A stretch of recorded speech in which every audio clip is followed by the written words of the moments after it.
ছাত্ৰ ছাত্ৰীসকল তোমালোকক বহুত দিনৰ গেপত ক্লাছ 10ৰ বিজ্ঞানখনৰ কিছু বিষয়ৰ ওপৰত আলোচনা কৰিব বিচাৰিছোঁ।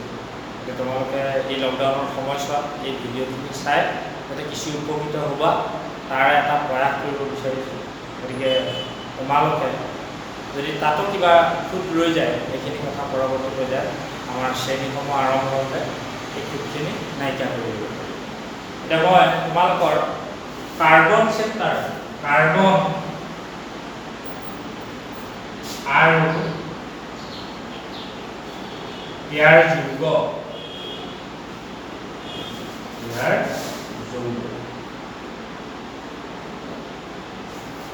এই চেপ্টাৰটোৰ কিছু কথা তোমালোকক কম। গতিকে গোটেই চেপ্টাৰটো আমি লাহে লাহে আগবাঢ়ি যাম। তথাপিতো কাৰ্বন আৰু ইয়াৰ যৌগ এইটো আমি পঢ়িবলৈ ল'লোঁ। কাৰ্বন আৰু ইয়াৰ যৌগ পঢ়িবলৈ ল'লোঁ, কিন্তু অক্সিজেন আৰু ইয়াৰ যৌগ পঢ়িবলৈ লোৱা নাই। কিয়? যে আমাৰ কিতাপখনত কাৰ্বন আৰু ইয়াৰ যৌগ দিয়াৰ উদ্দেশ্য এইটোৱেই যে কাৰ্বনৰ ইমানেই যৌগ আছে, আমাৰ যদি আমি দৈনন্দিন জীৱনৰ চাৰিওফালে চাওঁ যে প্ৰত্যেকটো বস্তুৱেই আমাৰ চাৰিওফালে থকা প্ৰতিটো বস্তুৰ প্ৰায় সৰহসংখ্যক বস্তু কাৰ্বনৰ যৌগৰ দ্বাৰা গঠিত। এতিয়া কাৰ্বন যৌগটো বা কাৰ্বন পৰমাণুটো ইমানেই আমাৰ কাৰণে আৱশ্যকীয় যে আমাৰ চাৰিওফালে থকা প্ৰায়বোৰ বস্তুত কাৰ্বনৰ যৌগ কিন্তু অন্তৰ্নিহিত হৈ থাকে। সেইকাৰণে আমি কাৰ্বন আৰু ইয়াৰ যৌগৰ বিষয়ে পঢ়িবলৈ বাধ্য। আৰু সেইকাৰণে তোমালোকৰ ক্লাছ 10ত কাৰ্বন আৰু ইয়াৰ যৌগ বুলি এটা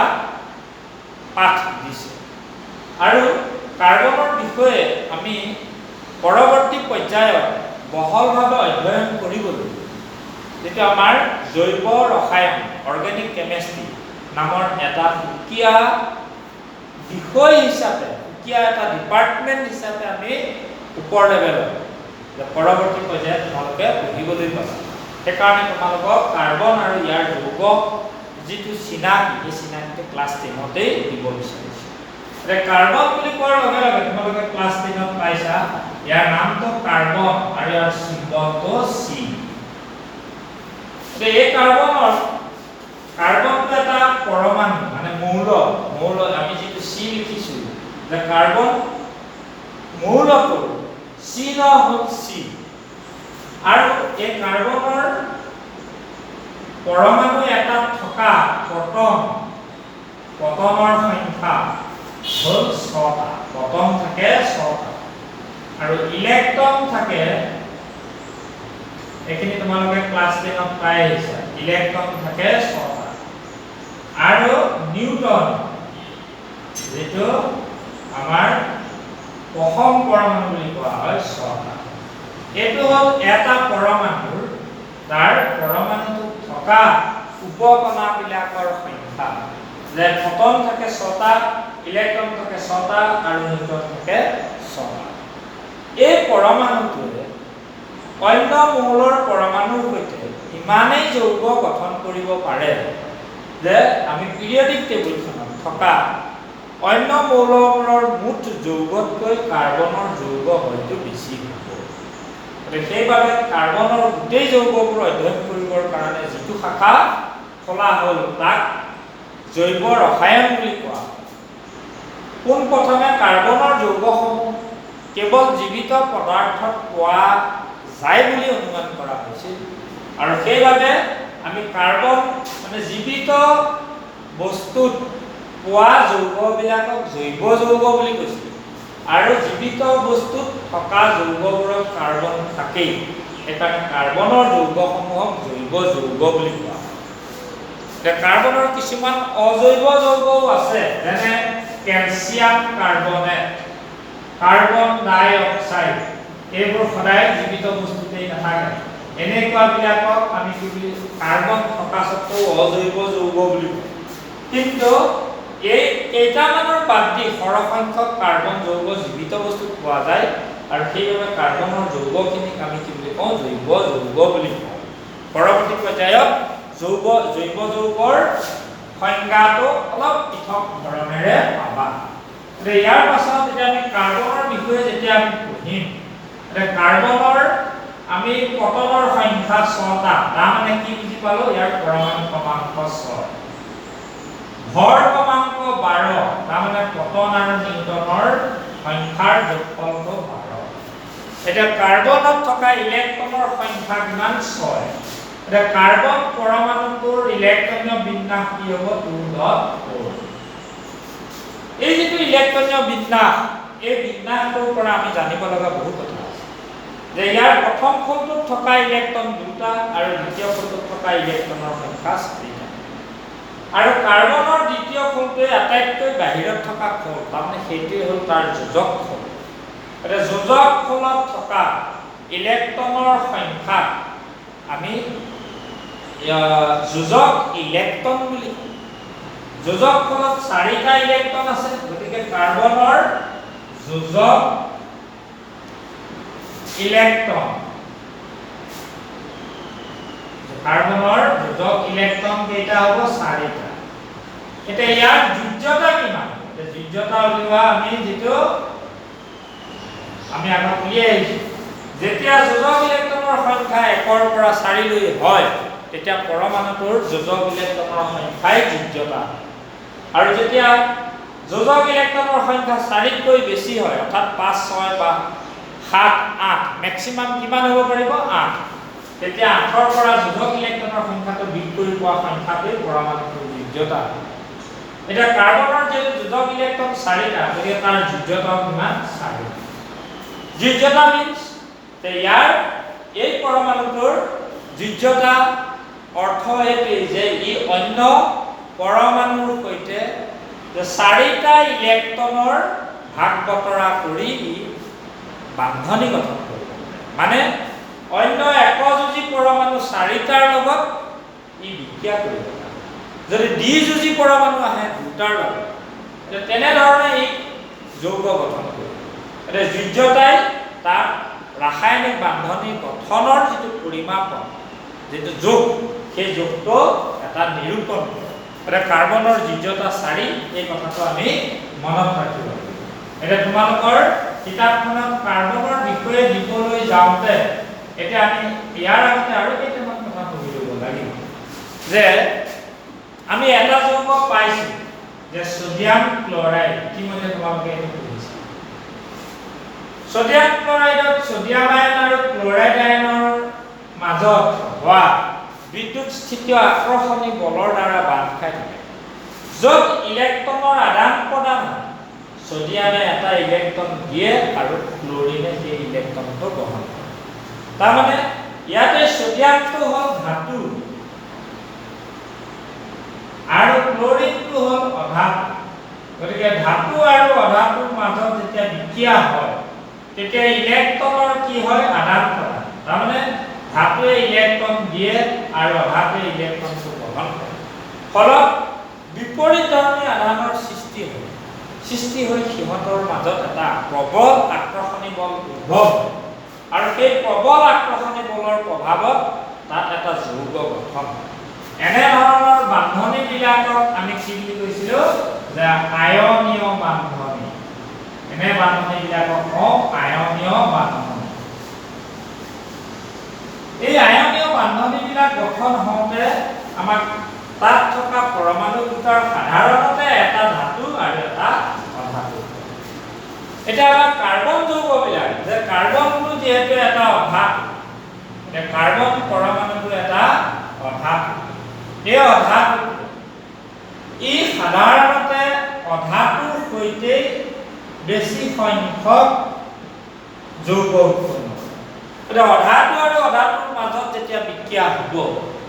অধাতু বিলাকে কেতিয়াও ইলেক্ট্ৰন লোকক সম্পূৰ্ণ দি দিব নিবিচাৰে আৰু অধাতুৰ পৰা সম্পূৰ্ণ ল'বও নোৱাৰে ফলত ইহঁতে কি কৰে যে ইলেক্ট্ৰনৰ উভয়হতীয়া ব্যৱহাৰ অধাতু বিলাকৰ মাজত হোৱা বান্ধনী বিলাক ইলেক্ট্ৰনৰ উভয়হতীয়া ব্যৱহাৰৰ ফলত এটা নতুন ৰাসায়নিক বান্ধনীৰ সৃষ্টি হয় আৰু তেনে ধৰণৰ বান্ধনীক আমি সহযোজী বান্ধনী বুলি কওঁ যেনে হাইড্ৰোজেন এটা হাইড্ৰোজেন দুটা হাইড্ৰোজেন পৰমাণুৰ মাজত আয়নীয় বান্ধনীটো আমি ইতিমধ্যে পঢ়িছো আৰু তোমালোকে যদি আমি এই বস্তুটো দেখাইছো চাবা এইটো এটা হাইড্ৰোজেন পৰমাণু হাইড্ৰোজেনৰ নিউক্লিয়াছটো ধৰি ললো হাইড্ৰোজেনটো আৰু ইয়াতে এটা ইলেক্ট্ৰন আছে প্লাস আৰু এটা হাইড্ৰোজেন পৰমাণু ইয়াতে এটা ইলেক্ট্ৰন আছে কাৰণ হাইড্ৰোজেনৰ ইলেক্ট্ৰনৰ সংখ্যা এটা যেতিয়া সিহঁতৰ মাজত ৰাসায়নিক বান্ধনী গঠন হ'ব বিচাৰি ৰাসায়নিক বান্ধনী গঠন হওঁতে সিহঁতে কি কৰিব নিজৰ ইলেক্ট্ৰন দুয়োটা মুহূৰ্তীয়াকৈ ব্যৱহাৰ কৰিব ইয়াৰ ফলত তাতে ইউ ইয়াক ইলেক্ট্ৰন দি দিয়া নাই ইউ ইয়াক দি দিয়া বৰঞ্চ দুইটাৰ ইলেক্ট্ৰন কি কৰিছে সহযোগিতা আগবঢ়াইছে আৰু ইটোৱে সিটোক সহায় কৰিছে সেইকাৰণে ইয়াৰ ফলত হাইড্ৰোজেন আৰু হাইড্ৰোজেনৰ মাজত এডাল ৰাসায়নিক বান্ধনীৰ সৃষ্টি হয় এই বান্ধনীডালক কোৱা হয় সহযোগী বান্ধনী that is সহযোগী বান্ধনী আয়নীয় বান্ধনী কি হ'ল আমাৰ আয়নীয় বান্ধনীত ইলেক্ট্ৰনৰ আদান প্ৰদান হৈছে আৰু সহযোগী বান্ধনীত কি হ'ব সিহঁতৰ যোজক ইলেক্ট্ৰনৰ সংখ্যা কেইটা বা যোজক ইলেক্ট্ৰন কেইটা দুইটা পৰমাণুৰ মাজত উমৈহতীয়াকৈ ব্যৱহাৰ কৰে ফলত ইয়াত কি আছিল যে এই ইলেক্ট্ৰনটো দি 2a নিয়নৰ ষ্ট্ৰাকচাৰ পাইছে ই কি কৰিছে যে ইউ নিয়নৰ ষ্ট্ৰাকচাৰ ই আৰ্গনৰ ষ্ট্ৰাকচাৰ পাইছে যে 2a হৈছে ই যেতিয়া দুটা ইলেক্ট্ৰন উমৈহতীয়াকৈ ব্যৱহাৰ কৰিলে এই হাইড্ৰোজেনে দুটা ইলেক্ট্ৰন লাভ কৰিলে ফলত ইয়াত হাইড্ৰোজেনৰ কাৰণে 1 আছিল ইয়াত 2 হ'ল that is this is the structure of helium and this is also helium helium neon argon এইবোৰ কি নবল গ্যাস আৰু নবল গ্যাসৰ ইলেক্ট্ৰনিক কনফিগাৰেশনটো লাভ কৰিবৰ কাৰণে হাইড্ৰোজেন পৰমাণুটোৱে দুটা ইলেক্ট্ৰন উমৈহতীয়াকৈ ব্যৱহাৰ কৰিছে ফলত এই সহযোগী বান্ধনী গঠন হ'ল আৰু যেতিয়াই নবল গ্যাস ইলেক্ট্ৰনিক কনফিগাৰেশন তাৰমানে সমান্তৰাল গ্যাসৰ ইলেক্ট্ৰনীয় বিন্যাস লাভ কৰিলে তেতিয়া পৰমাণু দুটাই স্থিৰতা লাভ কৰে আৰু এনে ধৰণৰ সৃষ্টি হোৱা বান্ধনীবোৰক সহযোগী বান্ধনী বুলি কোৱা হয় অৰ্থাৎ যি ৰাসায়নিক বান্ধনীত পৰমাণু দুটাৰ মাজত যোজক ইলেক্ট্ৰনৰ উমৈহতীয়া ব্যৱহাৰৰ দ্বাৰা বান্ধ খাই থাকে তেনেকুৱা বান্ধনীবিলাকক আমি কি বুলি কম সহযোগী বান্ধনী আৰু আয়নীয় বান্ধনীত কি বুলি কম যে যিবোৰ ৰাসায়নিক বান্ধনীত পৰমাণু দুটাৰ মাজত ইলেক্ট্ৰন আদান প্ৰদানৰ দ্বাৰা বিপৰীত ধৰ্মী আদানৰ সৃষ্টি হৈ এটো বিদ্যুৎস্থিতি আকৰ্ষণী বলৰ দ্বাৰা বান্ধ খাই থাকে তেনেকুৱা ৰাসায়নিক বান্ধনীক আয়নীয় বান্ধনী বুলি কয় আয়নীয় বান্ধনী আৰু সহযোগী বান্ধনী দুয়োটা কথা ইয়ালৈ অনা হৈছে যদিও আমি এটা কথা সহযোগী বান্ধনী আৰু কিছু উদাহৰণ আমি চাব লাগিব সহযোগী বান্ধনী দ্বাৰাই কাৰ্বনে কম্পাউণ্ড গঠন কৰে গতিকে তোমালোকে প্ৰথম আয়নীয় বান্ধনী ইতিমধ্যে ধাতু চেপ্টাৰটো পঢ়ি আহিছা যে ধাতুৱে অধাতুৰ লগত কৰা বিক্ৰিয়া বুলি আৰু এই চেপ্টাৰটোত তোমালোকে কাৰ্বনৰ যৌগসমূহ পঢ়িবলৈ যাওঁতে প্ৰথমে সহযোগী বান্ধনী কি এই ধাৰণাটো প্ৰথম লৈ ল'ব লাগিব যে সহযোগী বান্ধনী মানে আমি গম পালো যে পৰমাণু দুটাৰ মাজত ইলেক্ট্ৰনৰ উমৈহতীয়া ব্যৱহাৰৰ দ্বাৰা যি বান্ধনী সৃষ্টি হয় তাকে সহযোগী বান্ধনী বুলি কোৱা হয় হাইড্ৰোজেনৰ পাছত অন্য এটা পৰমাণু যদি আমি চাওঁ that is oxygen plus another oxygen এটো অক্সিজেনৰ দুটা পৰমাণু এটা অক্সিজেনৰ ইলেক্ট্ৰনৰ সংখ্যা কিমান হেতু আমি জানো অক্সিজেনৰ ইলেক্ট্ৰন হ'ল 8টা এই 8টাৰ ইলেক্ট্ৰনীয় বিন্যাসটো 2.6 তাৰমানে আমাৰ যোজক ফলত থকা ইলেক্ট্ৰনৰ সংখ্যা 6 আৰু ইয়াৰ যোজ্যতা কিমান হ'ব 2 তাৰমানে এই দুটা ইলেক্ট্ৰনে ভাগ বতৰা কৰে একেধৰণে এই পৰমাণুটো একেটা অৱস্থাত থাকে 2.6 ফলত এই অক্সিজেন পৰমাণুটো বহিঃমূলত থকা ইলেক্ট্ৰন 6টা এই 6টা ইলেক্ট্ৰনক আমি এটো যদি অক্সিজেন পৰমাণু বুলি ধৰো এটা অক্সিজেন পৰমাণু ইয়াতে 6টা 3 4 5 6 1 2 3 4 5 6 এই অক্সিজেন পৰমাণু দুটা পৰমাণু লগ হৈ এটা অক্সিজেনৰ অণু গঠন এইটো অক্সিজেন এইটো এটা ইয়ালৈ মাজলৈ দুটা ইলেক্ট্ৰন দি দিব কাৰণ তাৰ ডোজৰ 2 যোজ্যতা এই দুটা ইলেক্ট্ৰন লোকৰ পৰা বিচাৰিব লোকৰ পৰা বিচৰা মানে অক্সিজেনও দি নিদিয়ে গতিকে দুটা বহাই দিলে ইয়াত থাকি যাব আৰু দুটা এতিয়া আমি ইয়াত 2 6 আছে এই অক্সিজেনটো এটা ইলেক্ট্ৰন কেইটা আছে 1 2 3 4 5 6 7 8 তে ইয়াৰ ইলেক্ট্ৰনৰ বিন্যাস 2 তাৰ উদ্দেশ্যটো হ'ল নবম গেছ তাৰমানে সম্ভান্ত গেছৰ ইলেক্ট্ৰনৰ বিন্যাস লাভ কৰা ইতিমধ্যে 28 ৰ দ্বাৰা দিয়ে ইলেক্ট্ৰনৰ বিন্যাস 28 তাৰমানে আৰ নিয়নৰ ষ্ট্ৰাকচাৰটো লাভ কৰি একেধৰণে এই পৰমাণুটো 28 হ'ল ইউ নিয়নৰ ষ্ট্ৰাকচাৰ লাভ কৰি ফলত অক্সিজেন আৰু অক্সিজেনৰ মাজত যে দুজোৰ ইলেক্ট্ৰন পেয়াৰ দুজোৰ ইলেক্ট্ৰনৰ যেতিয়া ভাগ বতৰা হলে কি অক্সিজেন আৰু অক্সিজেন পৰমাণুৰ মাজত দুডাল বান্ধনি সৃষ্টি কৰিব আৰু দুজোৰকৈ ইলেক্ট্ৰন মুক্ত অৱস্থাত থাকিব এই পৰমাণুটোকে আমি এই অণুটোকে চমুকৈ এনেকে O2 means দুটা অক্সিজেন পৰমাণুৰ মাজত থকা ডাবল বন্ডৰ দ্বাৰা দ্বি বান্ধনিৰ দ্বাৰা বান্ধ খাই থকা এটা গতিকে অক্সিজেন পৰমাণুত থকা যোজক ইলেক্ট্ৰন বিলাকে উমৈহতীয়া ব্যৱহাৰৰ দ্বাৰা অক্সিজেনৰ অণুটো গঠন কৰে এইটো আছিল পৰমাণু অক্সিজেন পৰমাণু এইটো আছিল পৰমাণু এই পৰমাণু দুটা লগ হৈ এইটো অক্সিজেনৰ অণু গঠন কৰিলে এইটো অক্সিজেনৰ অণু গঠন এনে ধৰণে যেতিয়া অণু গঠন কৰে এই অণুবিলাক গঠন কৰোঁতে কি বান্ধনি গঠন কৰি বান্ধনিৰ দ্বাৰা বান্ধ খাইছে এই বান্ধনিবিলাকক কোৱা হয় সহযোজী বান্ধনি এনেকুৱা বান্ধনি আমি কাৰ্বনৰ যৌগবিলাকত প্ৰতিটো কম্পাউণ্ডত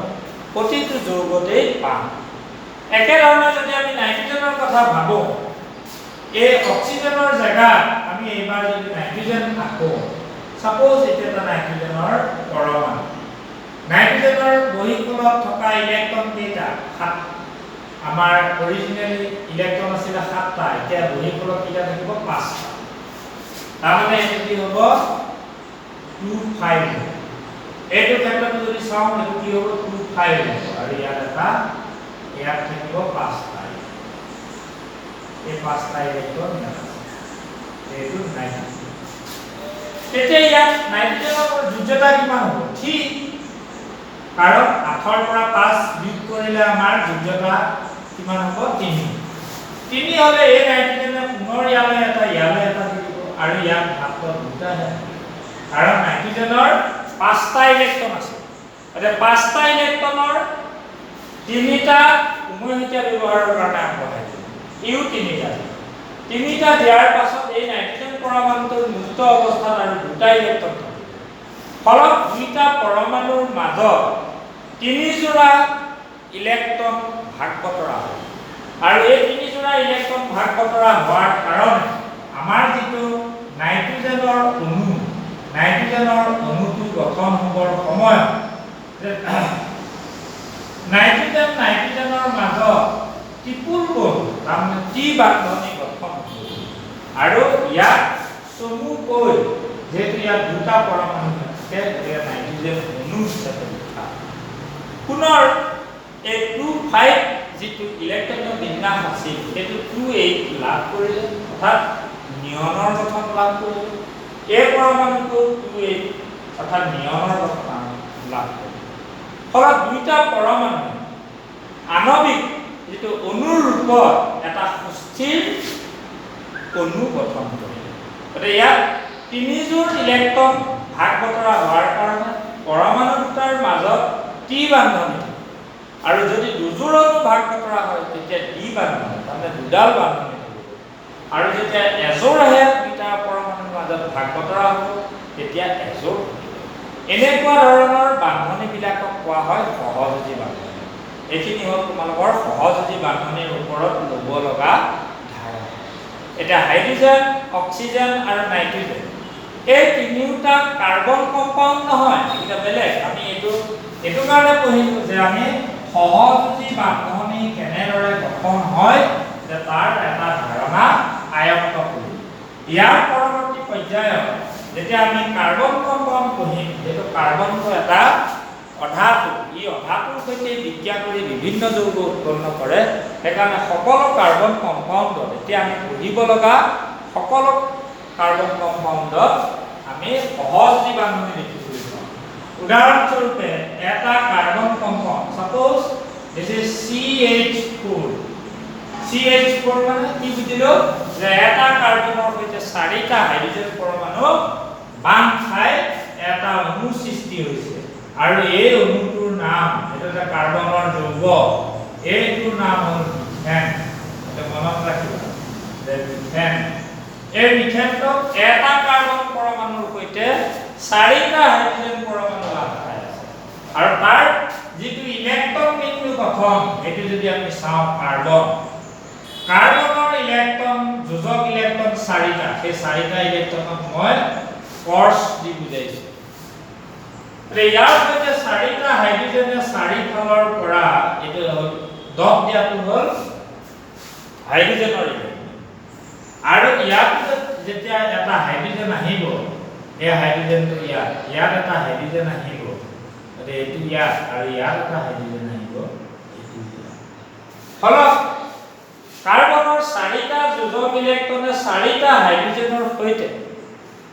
এযোৰকৈ ইলেক্ট্ৰন পেয়াৰ, মানে এযোৰ ইলেক্ট্ৰন ভাগ বতৰা কৰি 4ডাল কাৰ্বন হাইড্ৰোজেন বান্ধনিৰ সৃষ্টি কৰিছে। প্ৰকৃততে এইটো জনাৰ পাছতহে এইটো আহিব,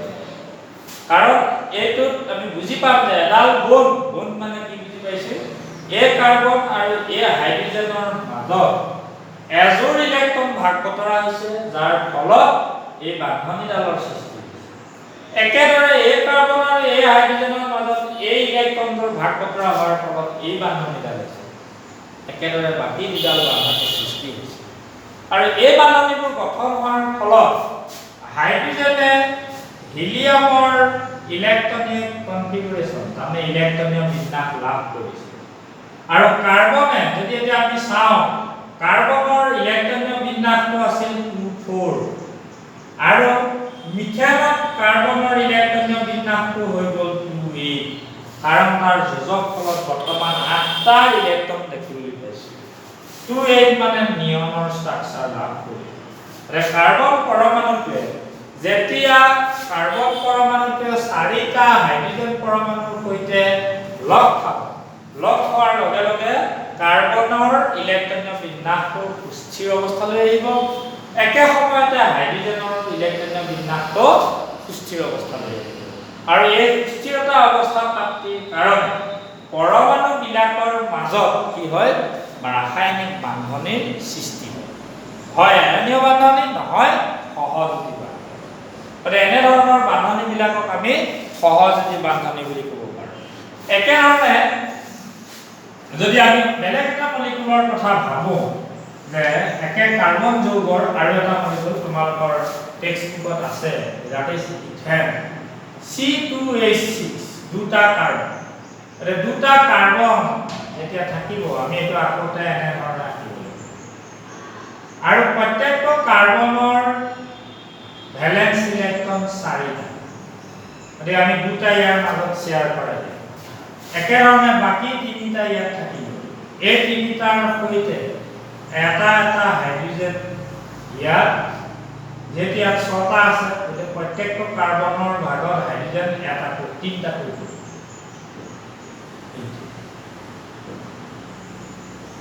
এই ষ্ট্ৰাকচাৰটো যদি চাওঁ যে প্ৰত্যেকটো কাৰ্বনৰ যোজক ইলেক্ট্ৰন 4টা, ইয়াত 1 2 3 4 আৰু 3টা হাইড্ৰোজেনৰ সৈতে শ্বেয়াৰ কৰিছে আৰু এযোৰ কাৰ্বন নিজৰ মাজত শ্বেয়াৰ কৰিছে কৰি আল্টিমেট ইয়াৰ পৰা আমি কি ষ্ট্ৰাকচাৰ পাম, যে কাৰ্বনৰ মাজত এইডাল বন, এইযোৰৰ কাৰণে কাৰ্বন হাইড্ৰোজেন বান্ধনি, এইটো কাৰ্বন হাইড্ৰোজেন বান্ধনি, এইটো কাৰ্বন হাইড্ৰোজেন, এইটো কাৰ্বন হাইড্ৰোজেন আৰু এইটো কাৰ্বন হাইড্ৰোজেন, এইটো কাৰ্বন হাইড্ৰোজেন। আলটিমেট এই ইথেন মলিকুলটো পাবৰ কাৰণে কাৰ্বন আৰু হাইড্ৰজেনৰ মাজত উমৈহতীয়া ব্যৱহাৰৰ দ্বাৰা যেটো বান্ধনী সৃষ্টি হৈছে এই বান্ধনীবিলাক হ'ল সহযোজী বান্ধনী। এটা কাৰ্বনে এনেদৰে কাৰ্বন দুটাৰ মাজত পাৰিছে আকৌ এটা বাঢ়ি যাব পাৰে আৰু এটা বাঢ়ি যাব পাৰে। গতিকে ইয়াৰ উপৰিও অক্সিজেন নাইট্ৰজেন বিভিন্ন মৌলৰ লগত কাৰ্বনে সহযোজী বান্ধনীৰ দ্বাৰা বিভিন্ন যৌগ উৎপন্ন কৰিছে আৰু এই সকলোবোৰ যৌগ সহযোজী যৌগ। গতিকে সহযোজী যৌগবিলাক সাধাৰণতে আয়নীয় যৌগতকৈ বিভিন্ন ক্ষেত্ৰত পৃথক।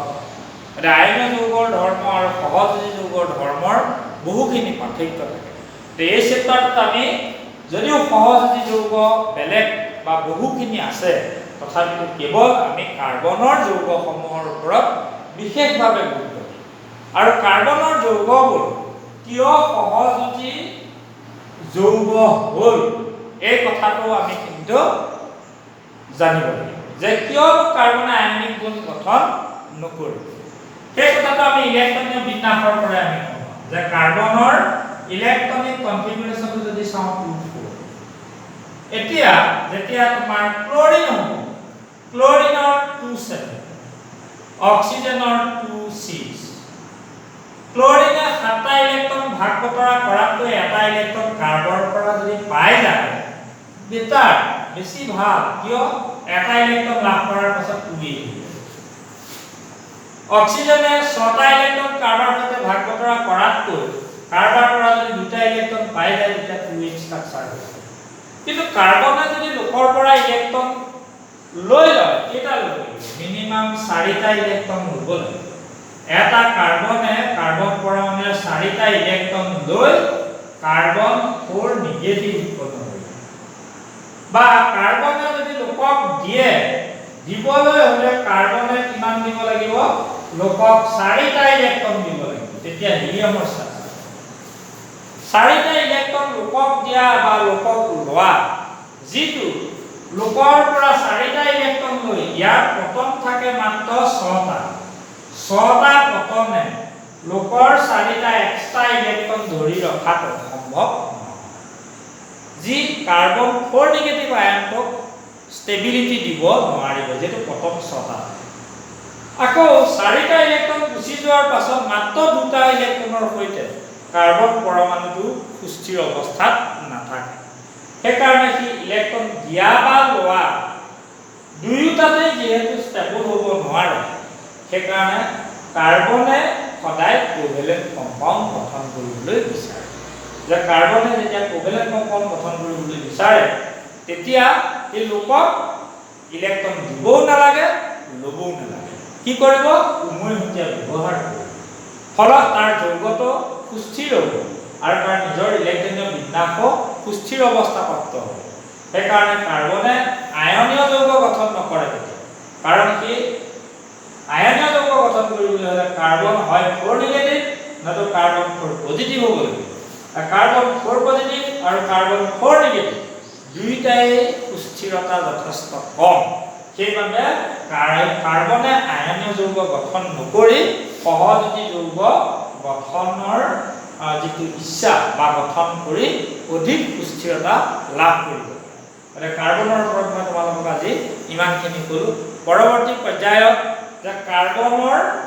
কিমান যৌগ থাকিব পাৰে কাৰ লগত গঠন কৰিব পাৰে এই বিষয়ে আলোচনা কৰিম। গতিকে আজিলৈ কাৰ্বনৰ ওপৰত ইমানখিনি ক'লো। তোমালোকে টেক্সট বুকত থকা প্ৰথম 2টা পেজ কিছু পঢ়ি চাবা গোটেই কথাখিনি ইয়াৰ লগত ৰিলায়েবল কৰি মিলাই লৈ পঢ়িবা কিছু হ'লেও উপকৃত হ'বা। ধন্যবাদ।